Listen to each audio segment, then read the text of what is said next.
result of losing a child, a niece, a sister, and a friend.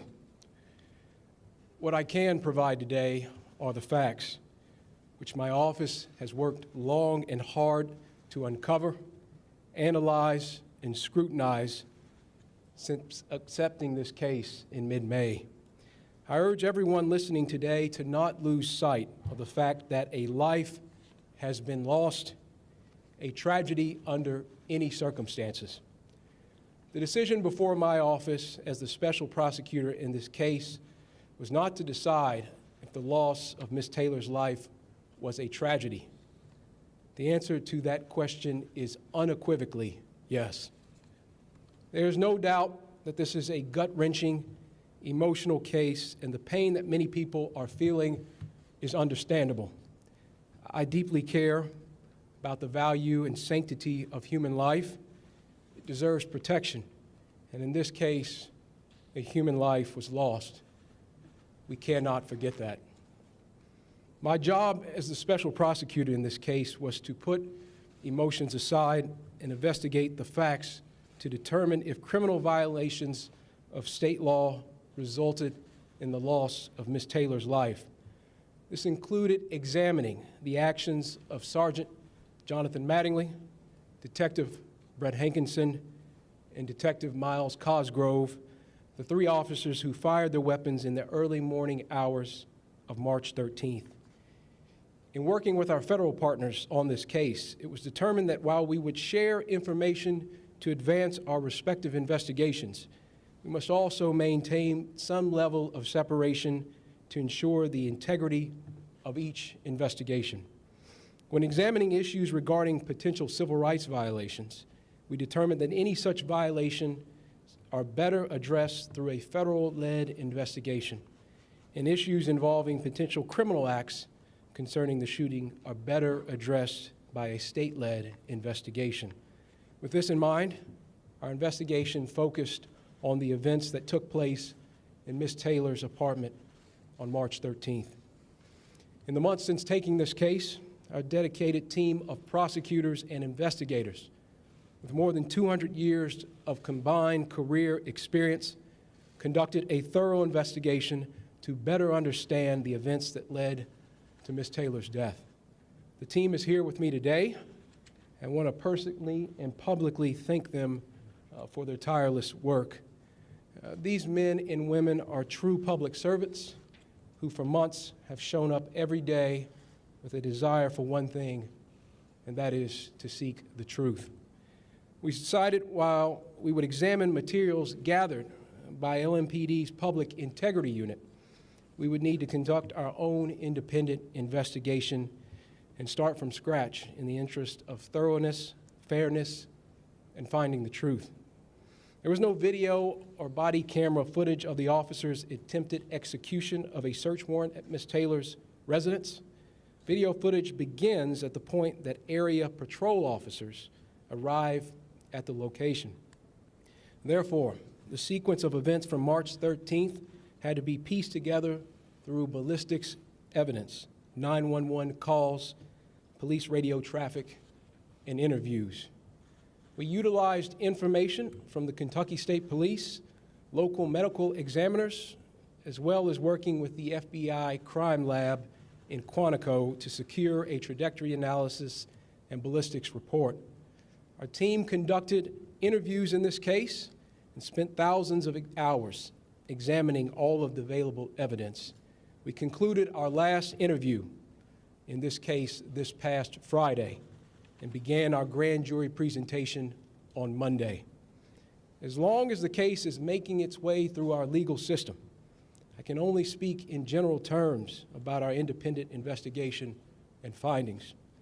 As the prosecutor, I am prohibited by the Kentucky Rules of Professional Conduct from making public comments that could in any way prejudice this case as it moves forward. Each state has different rules about what prosecutors can and cannot say. The Kentucky rules are clear that I'm prohibited from making comments that could sway public opinion or heighten public condemnation of those involved in the case. These are crucial rules to ensure due process under the Constitution. When prosecutors prematurely release information about the case to the public, it can risk justice by poisoning the jury pool, violating the accused's rights to a fair trial, and even jeopardizing the final verdict. The success of our legal system is predicated on the principle that the accused is innocent until proven guilty. Despite passions, opinions, and desire for every detail to be known, the rule of law must apply. Justice must be done. In the early morning hours of March 13th, officers from LMPD executed a search warrant at 3003 Springfield Drive, apartment 4. This was Miss Breonna Taylor's residence. The officers were advised by superiors to knock and announce their presence in serving this specific search warrant. The scope of our investigation did not include the obtainment of that warrant by LMPD's Criminal Interdiction Division. Federal law enforcement partners are conducting that investigation. Sergeant Mattingly and Detectives Cosgrove and Hankinson had no known involvement in the preceding investigation or obtainment of the search warrant. They were called into duty as extra personnel to effectuate the service of the search warrant. They only had information conveyed to them during their prior briefing. Evidence shows that officers both knocked and announced their presence at the apartment. The officers' statements about their announcement are corroborated by an independent witness who was near in proximity to apartment 4. In other words, the warrant was not served as a no-knock warrant. When officers were unable to get anyone to answer or open the door to apartment 4, the decision was made to breach the door. After breaching the door, Sergeant Mattingly was the first and only officer to enter the residence. Sergeant Mattingly identified two individuals standing beside one another at the end of the hall, a male and a female. In his statement, he says that the male was holding a gun, arms extended, in a shooting stance. Sergeant Mattingly saw the man's gun fire, heard a boom, and immediately knew he was shot as a result of feeling heat in his upper thigh. Kenneth Walker fired the shot that hit Sergeant Mattingly, and there is no evidence to support that Sergeant Mattingly was hit by friendly fire from other officers. Mr. Walker admitted that he fired one shot and was the first to shoot. In addition to all the testimony, the ballistics report shows that the round that struck Sergeant Mattingly was fired from a 9mm handgun. The LMPD officers fired 40 caliber handguns. Sergeant Mattingly returned fire down the hallway. Mattingly fired 6 shots. Almost simultaneously, Detective Cosgrove, also in the doorway, shot 16 times. This all took place in a matter of seconds. In total, 6 bullets struck Ms. Taylor. Medical evidence obtained by our team indicates that only 1 shot was fatal. Further medical evidence shows that Ms. Taylor would have died from the fatal shot within a few seconds to 2 minutes after being struck. Detective Hankinson fired his weapon 10 times, including from an outside sliding glass door and through a bedroom window. Some bullets traveled through apartment 4 and into apartment 3 before some exited that apartment. At the time, 3 residents of apartment 3 were at home, including a male, a pregnant female, and a child. There is no conclusive evidence that any bullets fired from Detective Hankinson's weapon struck Ms. Taylor. The KSP ballistics analysis did not identify which of the 3 officers fired the fatal shot. After receiving that information, I asked the FBI crime lab to conduct its own analysis to see if they reached the same results. The FBI ballistics analysis concluded the fatal shot was fired by Detective Cosgrove. Our office looked at both reports to determine if there were major differences in the procedures used by each lab that would have led the FBI to identify who fired the fatal shot. Both law enforcement agencies use similar equipment and analysis, and each lab is highly respected for their work. There was nothing our investigators could point to, nor anything provided by the respective agencies that directly explains why one lab made the call while another did not. I think it is worth repeating again that our investigation found that Mattingly and Cosgrove were justified in their use of force after having been fired upon by Kenneth Walker. Secondary to this justification, the KSP and FBI ballistics analysis reached different conclusions, creating a reasonable doubt in the evidence about who fired the fatal shot. I certainly understand the public's desire for answers, and many have questioned the length of the investigation. Simply put, we had to try every means necessary to determine who fired the fatal shot before the investigation could be completed. With a thorough and complete knowledge of all evidence collected in this case, lawyers with our Office of Special Prosecutions presented the findings of our independent investigation before a grand jury comprised of Jefferson County residents beginning on Monday and concluding today. In Fletcher v. Graham, the Kentucky Supreme Court said that the grand jury has competing but balanced functions. On the one hand, its purpose is to investigate allegations of criminal conduct and determine if there is probable cause to believe that a crime has been committed. On the other, the grand jury serves to protect the public against unfounded criminal prosecutions where probable cause is lacking. The grand jury is unique in our criminal justice system because it operates independent of the court and the prosecutor. The hallmark of the grand jury is its independence from outside influence. This independence is necessary to ensure that justice is done both for the victims and for the accused. After hearing the evidence from our team of prosecutors, the grand jury voted to return an indictment against Detective Hankinson for 3 counts of wanton endangerment for wantonly placing the 3 individuals in apartment 3 in danger of serious physical injury or death. The charge of wanton endangerment in the first degree is a Class D felony, and if found guilty, the accused can serve up to 5 years for each count. Kentucky law states that a person is guilty of wanton endangerment in the first degree when, under circumstances manifesting extreme indifference to the value of human life, he wantonly engages in conduct which creates a substantial danger of death or serious physical injury to another person. My office is prepared to prove these charges at trial. However, it's important to note that he is presumed innocent until proven guilty. During the last 6 months, we've all heard mention of possible charges that could be brought in this case. It's important to understand that all of the charges that have been mentioned have specific meanings and ramifications. Criminal homicide encompasses the taking of a life by another.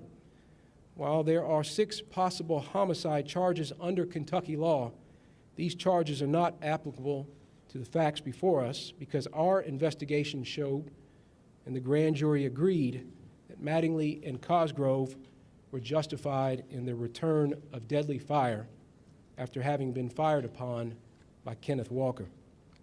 Let me state that again. According to Kentucky law, the use of force by Mattingly and Cosgrove was justified to protect themselves. This justification bars us from pursuing criminal charges in Miss Breonna Taylor's death. The truth is now before us. The facts have been examined, and a grand jury comprised of our peers and fellow citizens has made a decision. Justice is not often easy. It does not fit the mold of public opinion, and it does not conform to shifting standards. It answers only to the facts and to the law. With this in mind, we must now ask ourselves, where do we go from here? Will we continue to prosecute the charges brought in this case as it now proceeds through the justice system and moves to trial? That is our responsibility. And this will be done while the FBI continues its investigation into potential violations of federal law. I know that not everyone will be satisfied with the charges we've reported today. My team set out to investigate the circumstances surrounding Ms. Taylor's death. We did it with a singular goal in mind, pursuing the truth. Kentuckians deserve no less. The city of Louisville deserves no less. Every person has an idea of what they think justice is. My role as special prosecutor in this case is to set aside everything in pursuit of the truth. My job is to present the facts to the grand jury, and the grand jury then applies those facts to the law. If we simply act on emotion or outrage, there is no justice. Mob justice is not justice. Justice sought by violence is not justice. It just becomes revenge. And in our system, criminal justice isn't the quest for revenge. It's the quest for truth, evidence, and facts, and the use of that truth as we fairly apply our laws. Our reaction to the truth today says what kind of society we want to be. Do we really want the truth, or do we want a truth that fits our narrative? Do we want the facts, or are we content to blindly accept our own version of events? We as a community must make this decision. I understand that Ms. Breonna Taylor's death has become a part of a national story and conversation. But we must also remember the facts and the collection of evidence in this case are different than cases elsewhere in the country. Each is unique and cannot be compared. There will be celebrities, influencers, and activists who, having never lived in Kentucky, will try to tell us how to feel, suggesting they understand the facts of this case and that they know our community and the Commonwealth better than we do. But they don't. Let's not give in to their attempts to influence our thinking or capture our emotions. At the end of the day, it is up to us. We live here together. We work here and raise our families here together. I urge those protesting on the streets to remember this. Peaceful protests are your right as an American citizen. Instigating violence and destruction are not. I've spoken with both Mayor Fisher and Governor Beshears in the days leading up to this announcement, and I urge them to do what is necessary to maintain law and order and to protect our cities and our people. We have a long road ahead, both as we pursue this case through the criminal system and as we address the pain in the Louisville community. I'm committed to being part of the healing process. When tragedy occurs, we must mourn. We must also do everything we can to prevent it from happening again. Today, consistent with that view, I'm announcing that I will create a task force to review the process for securing, reviewing, and executing search warrants in Kentucky. The task force will consist of a variety of stakeholders, including citizens, members from the law enforcement community, representatives from the judiciary, defense attorneys, and elected leaders. I'll be issuing an executive order in the coming days to create this task force. I believe conducting a top-to-bottom review of the search warrant process is necessary to determine if changes are required and establish best practices. You have my word that I will also vigorously prosecute the criminal charges announced today. I can assure you that my team of prosecutors will continue to give this case their attention and time. We'll also continue to support the good men and women of our law enforcement community. who put their lives on the line every day to protect and to serve. And I will fight for those across our state who feel like their voice isn't heard, who feel marginalized, judged, and powerless to bring about change. In a world that is forcing many of us to pick a side, I choose the side of justice. I choose the side of truth. I choose a path that moves the Commonwealth forward and toward healing. You have that choice as well. Let's make it together. Thank you, and God bless. I'll now take some questions.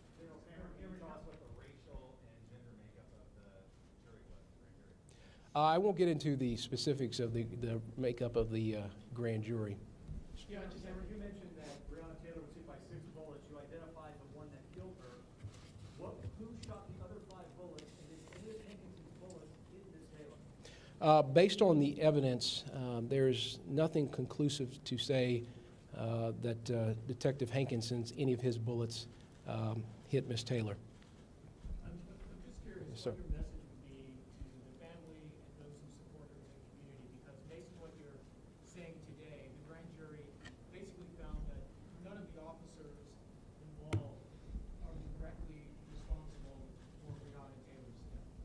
Well, as I said from the beginning, and I appreciate that question, this is a tragedy. And sometimes the law, the criminal law, is not adequate to respond to a tragedy. And I fully acknowledge that, and I know many that are watching today and those that are listening recognize that as well. But the response is that the grand jury was given all of the evidence, presented all of the information, and ultimately made the determination that Detective Hankinson was the one to be indicted. To be clear, did your special prosecutors make a recommendation to the grand jury? Grand jury proceedings are secret, and so I'm not going to get into the specifics of details about that proceeding. What I will say is that we presented all of the information, and they ultimately made a determination about whether to charge. In this instance, they decided to indict Detective Hankinson. One question. I'm sorry, say that again? When it comes to officers firing back in self-defense, do you think the current state law needs to be changed with cases like this? Well, what my role as the special prosecutor in this case was to provide the information and facts to the grand jury. Detective Cosgrove and Sergeant Mattingly were justified in returning fire because they were fired upon. I'll leave it to others to make determinations. We have vigorous self-defense laws in this state, and that is something that existed prior to this case. I'll let others make judgments about that. Yes, sir. One big question surrounding this case is whether or not the officers knocked and announced their presence. Talk about the evidence that you came to that they did announce their presence. Yes, the statements that were made by officers there the night or the morning of March 13th show that they did knock and announce. The important point here is that information was corroborated by another witness who was in close proximity to apartment 4, who corroborated that information and said that there was a knocking and announcing by the officers. Was the witness a civilian or a law enforcement? The witness was a civilian. If a wanted endangerment takes place while there is a death involved, would that not be a manslaughter charge? If there was a death that occurred during a wanted endangerment? Well, Chris, to your question, I think it, again, is important to step back and recognize that what we did was uncover all the information and facts related to the morning of March 13th, and then provided that information to the grand jury. The grand jury had every piece of detail needed to make their assessment and their judgments. And ultimately, their conclusion was that the decision needed to be made to indict Mr. Hankinson. Mr. Cameron, Rukmini Kalimaki with the New York Times.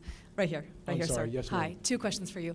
Number 1, you said that she was shot 6 times, yet her death certificate says 5. Can you please explain the discrepancy? And the second thing is, journalists in this room, myself included, have taken apart that apartment complex looking for witnesses to the point that you made about the knocking and announcing. Of a dozen witnesses that I spoke to, only one, a man who was directly upstairs, heard them announce.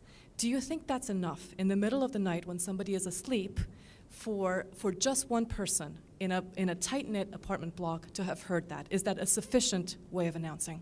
Well, let me try to answer your second question first.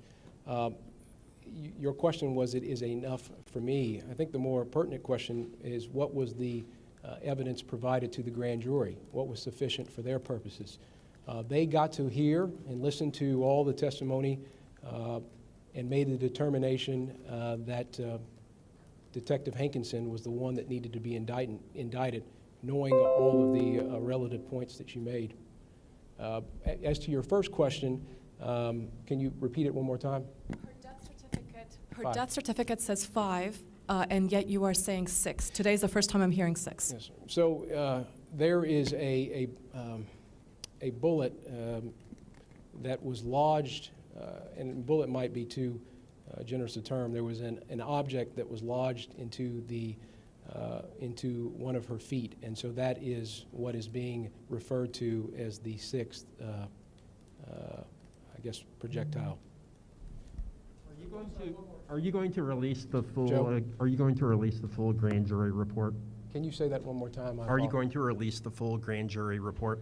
Well, I am right now, because there is a pending indictment. I think it is our practice, and because there is an ongoing FBI investigation, to revisit that question. But at this point, I don't think it's appropriate for us to release any information. And just for clarification, you said that Hankinson fired 10 times from the outside into apartment 4 and into apartment 3, with no conclusive evidence any of those shots hit Taylor. Can you expand on that just a little bit more? Well, that is what the evidence shows, is that there was nothing conclusive to demonstrate that any of his bullets hit. Does that leave the door open for the fact that maybe one of his shots did hit her?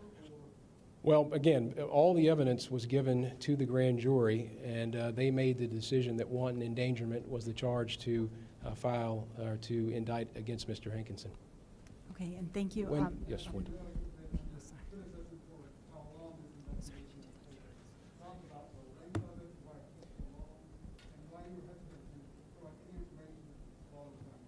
Well, your last question about providing information, in any investigation, criminal investigation, the best practice, and this is whether on the state or federal level, is to not make too many specific comments about the investigation because you do not want to compromise that investigation. There are also ethical considerations as investigators and prosecutors that we're responsible to abide by as well. Some of those obligations continue now because we have a responsibility to pursue the prosecution against Detective Hankinson. It's my judgment very early on that we needed to take this case in the Attorney General's office. As you know, the Commonwealth's attorney was conflicted out of this case because of another matter that he was pursuing. I could have farmed the case out to another Commonwealth's attorney in one of our 120 counties. Instead, I did not do that because the resources that we have to bring to bear and the relationships that we have with our federal partners, in my judgment, were needed to uncover the truth in this case. And part of the reason the investigation took so long is because we needed to make sure that we were doing a thorough job of looking at all the facts and gathering all the materials, interviewing witnesses, making sure that all of our people felt confident in their presentation to the grand jury. I will remind you, as late as Friday, we were still interviewing people in this case. And so the length of it is because this case deserved thorough and fair analysis. That was needed and deserved by Breonna and by her family, for the officers involved, for the community of Louisville, and for the Commonwealth. We needed to have a thorough investigation. We also got the FBI involved in terms of the ballistics report. We needed additional, their ability to scrutinize and make an independent assessment as well. And so the length of the investigation was a reflection, I hope people understand, of how important it was that we got this right. We didn't want to rush it, and we did not. And I'm grateful to the team that is behind me for the work that they did. Look, over 200 years of combined experience. These are prosecutors and investigators who don't care about political distinctions, don't care about influence in any particular regard. What they care about is the truth, and we presented that to the grand jury. Sir, sorry. I'm sorry. I won't get into what our private conversation was. Yes, ma'am. Yes. What do you say to people who say this is just another example of the Black community not getting full justice? And what specifically do you plan to do to calm a community that's long been hurting? And do you understand that anger that people might feel? I certainly understand the pain that has been brought about by the tragic loss of Ms. Taylor. I understand that as a Attorney General who is responsible for all 120 counties in terms of being the chief legal officer, the chief law enforcement officer. I understand that. I understand that as a Black man, how painful this is. And which is why it was so incredibly important for make sure that we did everything we possibly could to uncover every fact. And I know, look, this team, myself, the members of the representatives of the Attorney General's office have taken a lot of criticism and scrutiny.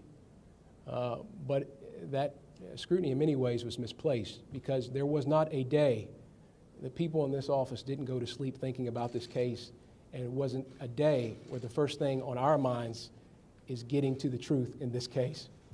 And obviously, again, the criminal law is not meant to respond to every sorrow and grief, and that is true here.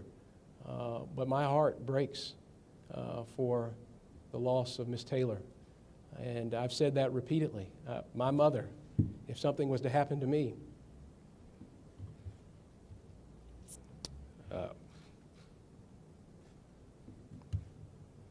would find it very hard. And I've seen that pain on Ms. Palmer's face. I've seen that pain in the community. And what our responsibility in the AG's office was to make sure that we uncovered every fact, that we utilized every resource that we could bring to bear to uncover the facts and the truth, and that's ultimately what we presented to the grand jury.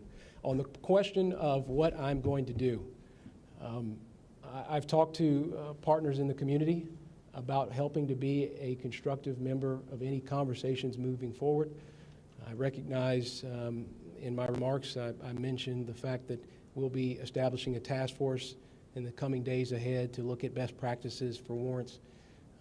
So there is a lot that I can do in this platform to help. Okay, sir, this is Maria Sacchetti with the Washington Post. Just had a couple of quick questions, I please. hear your voice. Okay, Hi, yes, ma'am. sorry, over No, here in that's the okay. back. Just wanted to double check. Did the grand jury ever consider the charges of manslaughter, reckless homicide? And if not, could you please explain why? And do you anticipate any other charges in this case? I apologize. Could you say that a little louder? Sure. I think I got... Sure. Did the grand jury ever consider manslaughter or reckless homicide or those kinds of charges? And if not, please explain why. And do you anticipate any other charges, or is this it?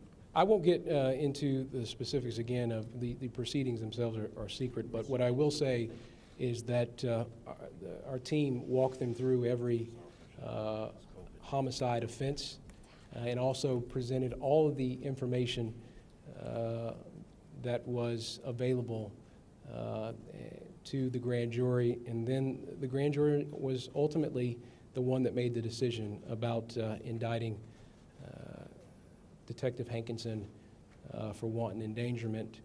I think that in terms of what happened the wee hours of March 13th, in terms of that particular or specific date and what happened that night in the apartment, I think it is unlikely that there will be any additional prosecutions that come from that event itself. Attorney General, so can you go into the confusion over the fatal shot that was fired and kind of what the issue was there in terms of determining that? And then also, did you present to the grand jury with any charges against Mattingly and Cosgrove? Well, so as to your first question, what I think you asked about was Confusion over the fatal shot. yes, the reports that were provided to us by the Kentucky State Police and then the FBI as it relates to ballistics. So initially we got the report from Kentucky State Police and it was inconclusive about making a determination into that fatal shot. And so again, with the relationships that we have with our federal law enforcement community, and namely the FBI, I thought it imperative that we utilize that resource. And so they undertook an independent analysis and review of and conducted or provided a ballistics report. There is nothing that this team was able to glean suggesting that there was an objective reason for why FBI was able to conclusively or definitively state that Mr. Cosgrove fired the fatal shot. Both, again, KSP, their lab, well-regarded, well-respected, FBI, equally regarded and respected. That said, it certainly creates some issue in terms of providing that information to the grand jury and providing that at any subsequent prosecution. And so it was, from our judgment, important to provide both of those to the grand jury and then ultimately let them make a determination about what to do with that information.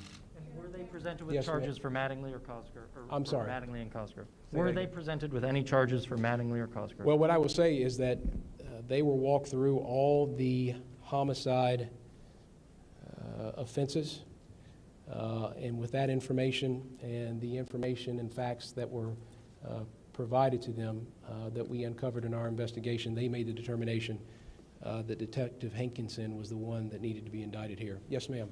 General Cameron, just a couple questions. First of all, does Catholic doctrine apply at all in Kenneth Walker's defense of his home? The second question is, could you give me an idea of the percentage of people of color on the team of investigators presented to the grand jury? So what I will say is there's obviously I don't want to get into the proceedings related to Mr. Walker. That's a separate, so I'm not going to have any comment on that. This team behind me presented to the grand jury. And your other question was about the racial makeup of? Percentage of color of folks who are on the investigative team? Well, I'm black, and I speak for the entire department. And I hope that will satisfy that question. Yes, ma'am. Yes, ma'am, I'm sorry. I know that you said the investigation has obviously taken months and it was presented to the grand jury Monday. Can you tell us, when did the grand jury actually, how long did they deliberate? Did they begin on Monday or did they begin Tuesday? And that was of this week, correct? The grand jury was presented with the information today. I won't get into the specifics of when they began their deliberations, but I will say that they started early Monday and concluded sometime before noon. And so they heard everything they needed to hear. We didn't withhold anything from them. And I hope that satisfies your question. Okay. General, can you tell me a little bit more about this task force? You know, Senate President Stivers and Representative Scott are introducing warrant bills for the next legislative session. Are they going to be on this task force perchance? And will you be taking some of the information from the bills they pre-file to work with on this?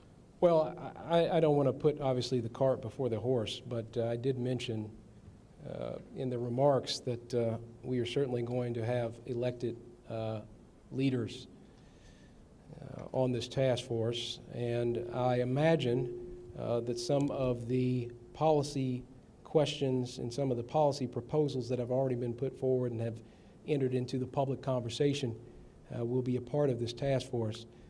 But I want to make sure that people recognize that this task force is being established not to demonize any one side or any one department or agency. I think it's a healthy thing for the Attorney General from time to time to be a part of a conversation with all 120 counties. I'm not talking or singling out any county specifically, but with all 120 counties about best practices that can be utilized. I had a recent conversation with somebody that said there is always room for improvement. I think that's important in any industry, important in any job. And so as part of my role as the Attorney General, I certainly recognize the part I have to play in making sure that all of our systems in government are improved upon, whether it be because of a particular matter that occurred or because from time to time it's just the responsible thing to do. Did Yes, any of the officers I'm ask? sorry, Joe. Yeah. Did any of the officers ask to testify or present evidence to the grand jury, and were any allowed to? Well, what I'll say on that is, again, I don't want to get into the specifics, but testimony was heard by the grand jury of all sorts of witnesses and folks. And so, again, all relevant information was provided to the grand jury for them to make their assessment. Yes, sir. When you look at the analysis of the path of the bullets, how was it that Kenneth Walker, who fired the shot at the officers, was not hit, and Breonna Taylor was hit so many times? Well, that's part of the tragedy here. And again, I don't want to get into the specifics, but the fact that she was hit breaks my heart, and it breaks the collective heart of all the country. But I don't want to get, because we have now a open prosecution, I don't want to get too into the details of the trajectories themselves. Two follow-up questions. One, I understand that the names of grand jurors aren't released, but what rule or standard prevents you from releasing the racial and gender makeup of the grand jury? And number two, you've mentioned that Cosgrove fired the fatal shot, but could you clarify how many shots in all that hit Ms. Taylor were fired by Mattingly, and how many shots that hit Ms. Taylor were fired by Cosgrove? Well, as to the last question, inconclusive in terms of how many shots from each officer. We weren't able to identify with that level of specificity. As to the question about the makeup of the grand jury, we might be able to, I need to confirm on that front about.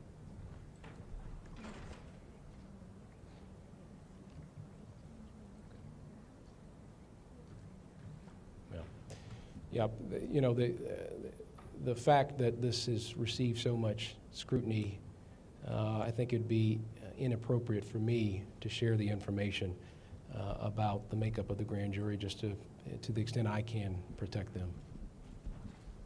Will you release the investigative file or recommend that LMPD release it? Well, look, the role that we now have is to pursue the ongoing prosecution against Detective Hankinson.